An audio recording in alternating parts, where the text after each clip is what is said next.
In an earlier video, I said that although those Western people who insist that Muhammad never existed dismiss the Hadith as forgeries, the Hadith actually do lend credence to the existence of an Arabian prophet, though indirectly. Why did I say this? Because if they were later forgeries meant to create a sacred foundational story for Islam centering around a noble and righteous prophet, why do so many of them present Muhammad in a very unflattering light, as does the Hadith we will soon be examining?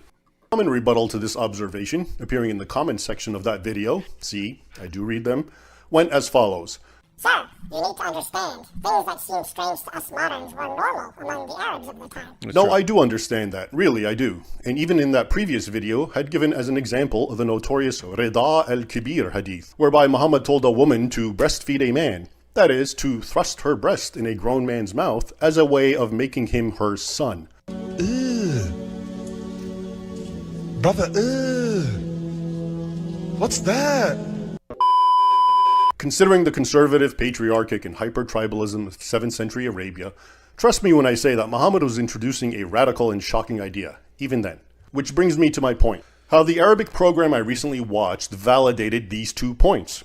First, that the bizarre and unflattering accounts of Muhammad contained in the Hadith contradict the idea that the Hadith is a later forgery meant to give Islam a noble foundational story revolving around a pious and upright prophet. And, much more importantly, second, that the Hadith, because it does capture the essence of Muhammad, remains the chief weapon against Islam.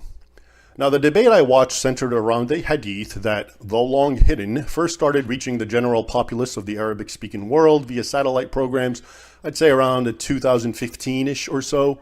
I first wrote an article about it in 2022, link in description.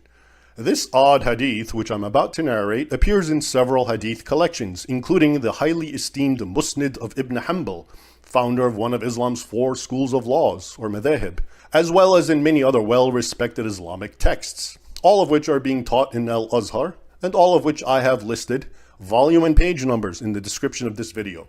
The hadith, which is narrated by Abdullah bin Mas'ud, a companion of the Prophet, and one of Islam's most reliable and trustworthy transmitters of a hadith, goes as follows.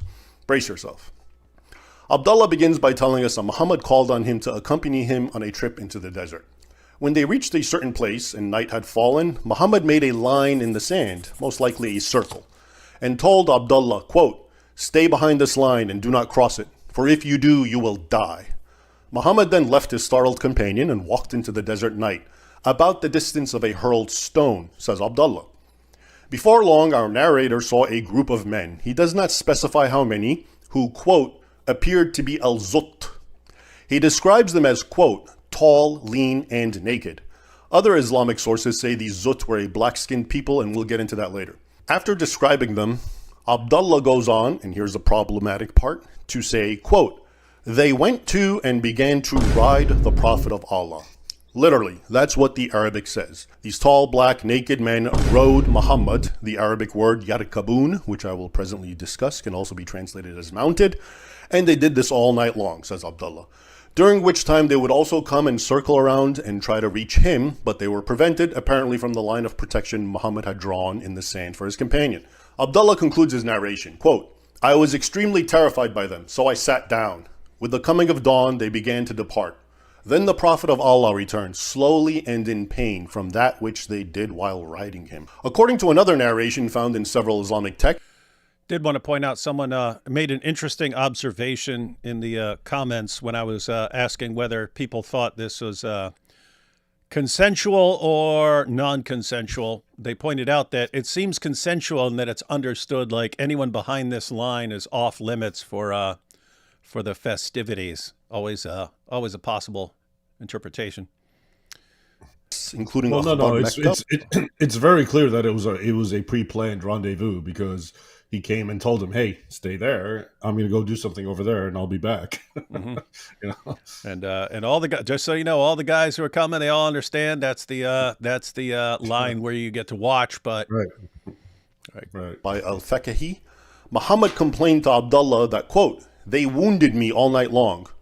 At which point the Prophet proceeds to lay his head and fall asleep in Abdullah's lap. Needless to say, the highly unflattering implications of this hadith are clear. But it becomes even more scandalous once one brings in what several other Islamic reference books and histories say. For starters, who are these Al-Zutt, these naked men who rode Muhammad all night long? According to Islam's written records, they were a migrant people from India or modern-day Pakistan, described in the sources as very tall, very dark-skinned, very lean, strong and hardy, and often used for labor-intensive work. In early Arabic ethnographies and literary works, Al-Zutt are also depicted as being very sexual and virile, with very large penises. In fact, according to one Arabic source, Al-Tashibbahat by Ibn Abi Awan, quote, "The penis of Al-Zutt never weakens," meaning their large phalluses never go limp and are ever ready. I have to point out, I have received lots of comments from Indians and Pakistanis cheering for this. So have I. Yeah, they're right about us. I've seen it. So anyway.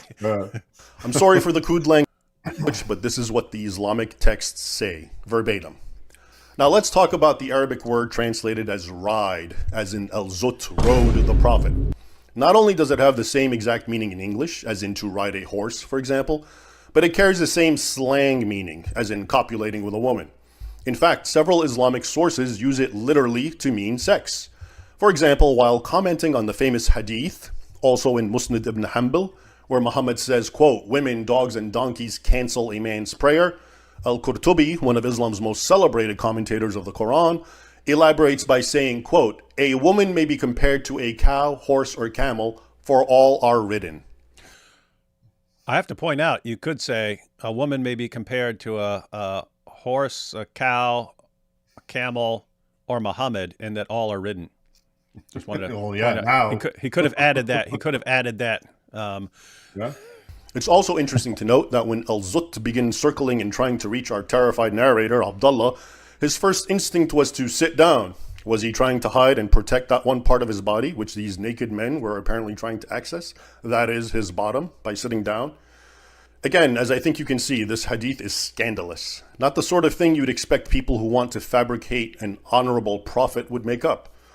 Nor, I can assure you, was such a deed, done hidden in the desert night, deemed normal or acceptable among the Arabs of Muhammad's time. Now, during the debates I've watched over this hadith, others, including many former Muslims, regularly make even more troubling connections. For example, they cite the well-known hadith where Muhammad is asked, quote, "Will the people of paradise have sex?" And his answer, quote, "Yes, with a vagina that never tires and a penis that never weakens." The phrase "a penis that never weakens" is identical to the aforementioned description of Al-Zutt's genitalia, suggesting, as many former Muslims are quick to point out, that Muhammad so enjoyed his night with these naked black men that he went on to secretly enshrine its most notable aspect, powerful penises that never weaken or slacken, as a characterization of paradise, and possibly as an inside joke with himself. To sum up, based on numerous Islamic texts, especially Musnad ibn Hanbal and Al-Qurtubi's tafsir, and several other historical and ethnographical texts, again, see this video's description for references, how this hadith is understood, especially by ex-Muslims who cite it as cause for their apostasy, is as follows. And before I proceed, please note that the following summary is not based on my thoughts or words, but rather the words of first, as we saw, well-respected Muslim texts, and second, those who use this hadith as a polemic against Islam. I'm trying to give you an idea of what is being said and how this hadith is being presented in these debates that often flare out between Muslims. All right, here we go. Muhammad took his close companion, Abdullah, into the desert at night. He warned him to wait behind a line and went off at a distance, apparently for a pre-planned rendezvous. Before long, Abdullah saw several naked men from the people of Al-Zutt appear, described in the sources as tall, lean, virile, and with large penises. These men then took turns riding or mounting the Prophet all night long. They also tried to reach him, but Abdullah immediately sat down, apparently to protect that one part of his body they were trying to access. As the sun rose, these naked men began to depart, even as Muhammad returned in pain, limping towards Abdullah and saying how Al-Zutt had injured him. He then lays in his companion's lap and falls asleep. Finally, as a reflection of what Muhammad thought of that night, he went on to enshrine it as an aspect of paradise where the, quote, "penis never weakens," end quote. Okay, that's what's being said and what loud shouting matches take place over. I've personally watched several satellite Arabic language shows where Muslims call in and ask an expert sheikh about this hadith. Typical responses are that 1. Al-Zutt were not humans, but rather jinn. 2. This occurred during Muhammad's famous meeting with the jinn, known in Islamic tradition as the Night of the Jinn, when the Prophet recited the Quran to them. And 3. It's known that Abdullah bin Mas'ud was not present with Muhammad during the Night of the Jinn, so therefore this hadith must be weak and likely fabricated. Such are the responses against this hadith. As we have seen, however, and as those who use this hadith as a polemic against Islam point out, the earliest references to Al-Zutt all depict them as humans. And dismissing the hadith as weak on the claim that Abdullah was not present for the Night of the Jinn is itself very weak, since the night in question had nothing to do with the jinn. Meaning there is no reason to doubt the words of Abdullah, a chief and highly trusted transmitter of hadith. By the way, I decided to ask ChatGPT what it thought were innocent and non-loaded questions, and as might be expected, it answered me honestly enough. First, I asked it whether Al-Zutt were humans or jinn, to which it responded, quote, in Muslim historical sources, the Zutt were consistently described as humans, not jinn. They were portrayed as a real ethnic group, most often associated with India or Sindh, modern-day Pakistan, and as a migrant labor or military class. They are also described as a rebellious and militarily capable people. I then asked ChatGPT to give me a physical description of Al-Zutt based on early Arabic sources, and it said, quote, in literary and anecdotal texts, they are grouped together with other southern or dark-skinned people, all of whom have the following traits: sexual potency, prominent genitalia, and associations with physical strength and virility. Anyway, so there you have it.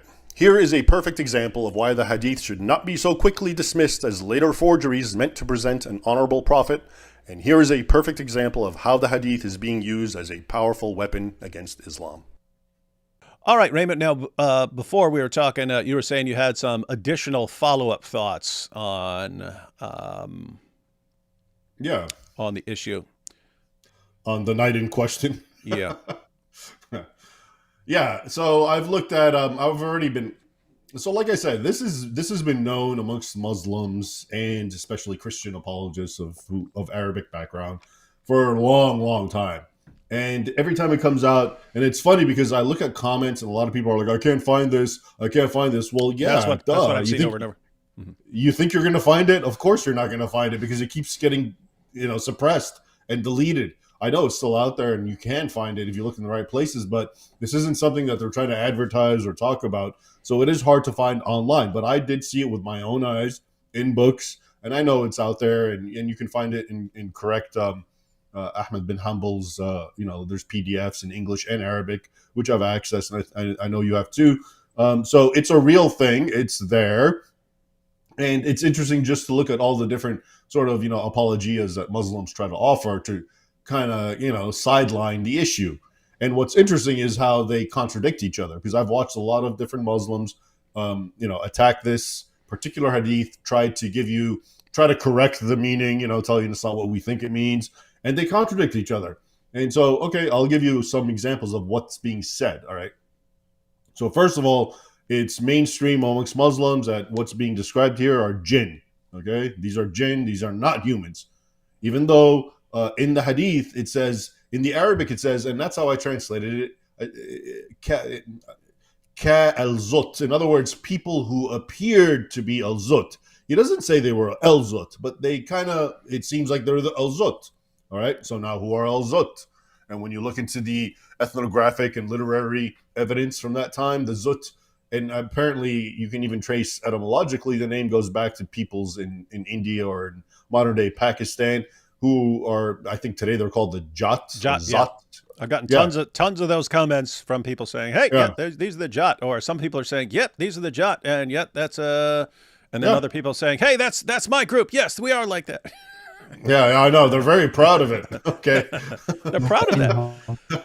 Yeah, they're very proud of it. But what really got me is, this whole chat GBT thing. I've been entertaining myself with it. I don't take it too seriously, but I like to play games with it. And it's amusing. So I actually play head games with it, by which I mean, if I asked it, and I did, so I used different IPs, different browsers, etc., and asked two sets of questions. And the first was, there's a hadith about these people who are called Zutt, and apparently they ride the Prophet. Are they jinn or humans? And he immediately told me, no, these are jinn. This has nothing to do with humans. And it also tried to correct me. No, it's not riding. etc., etc. And then on another day, like I said, through a whole different IP and everything, I just randomly asked him, and I said, I didn't mention the hadith. I just said, are the Zutt jinn or humans? And immediately it said, and I can send you, I actually took screenshots. I can send them to you, but it immediately said, no, the Zutt are humans, and basically from Pakistan or whatever. And then I also, I quoted various Islamic texts that I had read, and I wanted to see if ChatGPT knows about that, where they talk about their large and prominent genitalia. So in the Arabic sources, the Arabic literary sources, when you read about Al-Zutt, all right, they are akin to Al-Zenj, and Al-Zenj are the black people of Africa. But Al-Zutt apparently are Asiatic, Hindus. They're dark skinned, but they're not Africans, okay? But they get grouped together in the ethnographies of the Arab peoples. And their prominent characteristics is they're sort of strong, athletic, tall, lean, and they all dwell on their large genitalia. And that they're used also for sort of, virile purposes. And they're very, you get this if you've read the Arabian Nights or the 1001 Arabian Nights. This is how dark-skinned peoples are always portrayed. So whether it's a trope or reality, whatever, that's how it's understood, okay? And when I asked ChatGPT, and I didn't mention the hadith, it said, yes, they're humans. And then I asked it, can you describe them to me? And that's exactly what it said, as you saw in the video. That is verbatim, okay? So the first thing to note is this whole business about jinn. So why do they say it's jinn? They say it's jinn because in the Quran, there's two references to the jinn and Muhammad, yaqra, reading the Quran to them. He's trying to convert them. And of course, in the Quran, it's very short stories as usual in the Quran. You can't get any details. We don't know where it is, when it is, how many times was this once, several times. But apparently he read the Quran or recited the Quran to the jinn, and they were all amazed by it. And in the Quran, it says they finally learned that God does not beget or have a wife, which of course is a swipe at Christianity. And then they run to their fellow jinn folk and explain to them that, Muhammad's a true prophet, and they all come and listen to him. All right. Then there's the hadith portion. All right.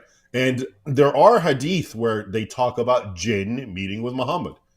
And a lot of people they'll tell you these two correlate, right? The Quran correlates with the hadith about the jinn meeting with Muhammad. But now the question remains, what we're talking about, this particular hadith, are those jinn or are they not? Okay, we've already seen that according to the historical sources, these are humans. According to common sense, if you want to take a sort of secular worldview, they're humans, they're not jinn. And before I forget, I should add that, when they say that it's the jinn and, let's say they're trying to get away from the whole sexual aspect, you can't, because the jinn, according to the Quran, have sex. They have genitalia. They copulate. So telling us that the Zutt were jinn and they were riding Muhammad doesn't help. All right. And they're also made of fire, which implies that their members are made of fires. All right, so it actually gets more graphic. That would account for the pain. Yeah, exactly.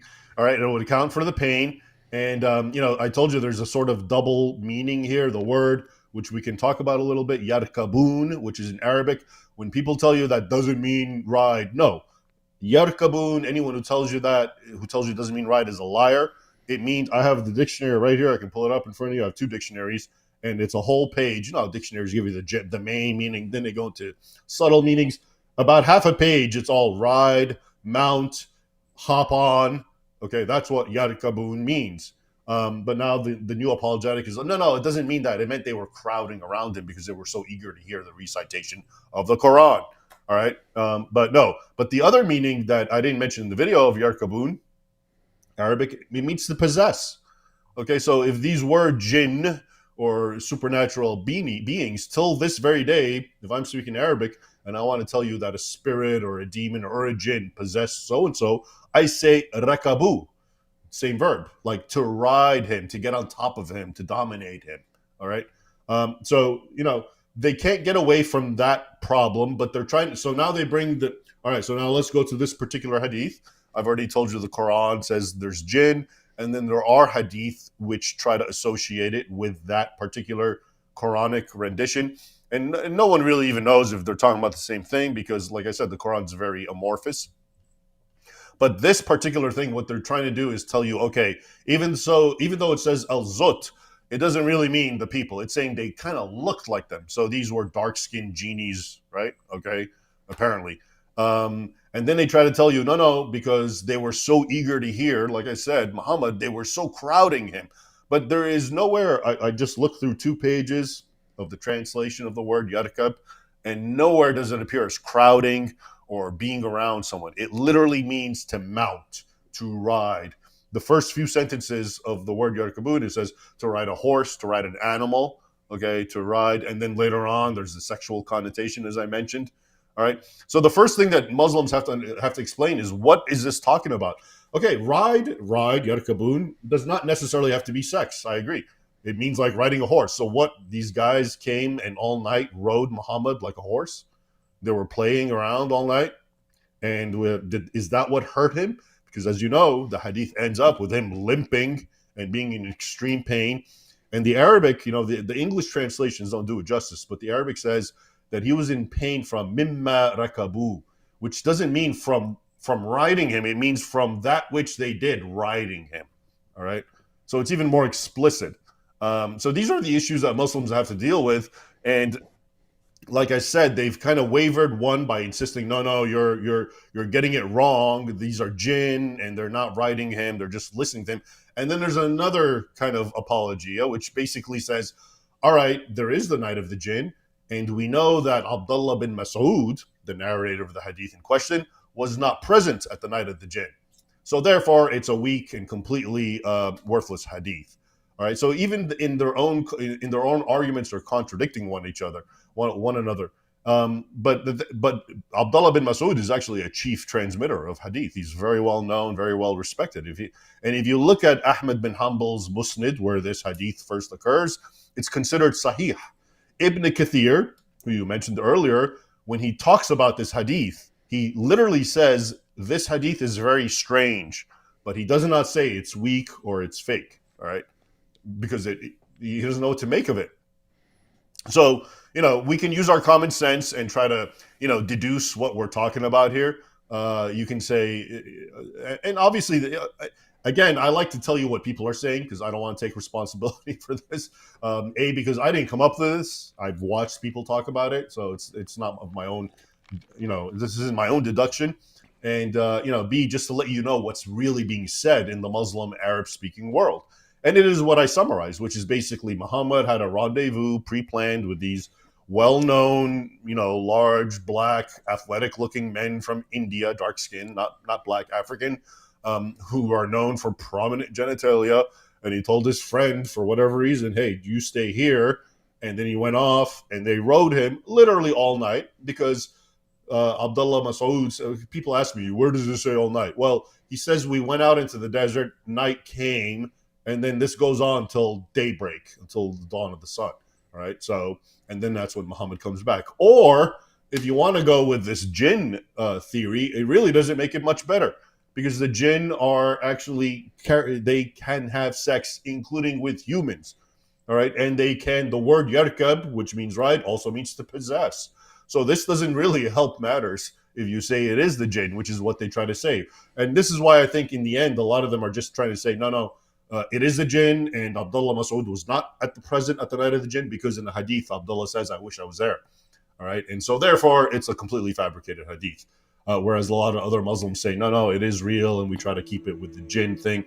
But like I said, there's no reason to doubt Abdullah because if it's not the night of the jinn, then yeah, he was there. Why wouldn't he be there if he said he was?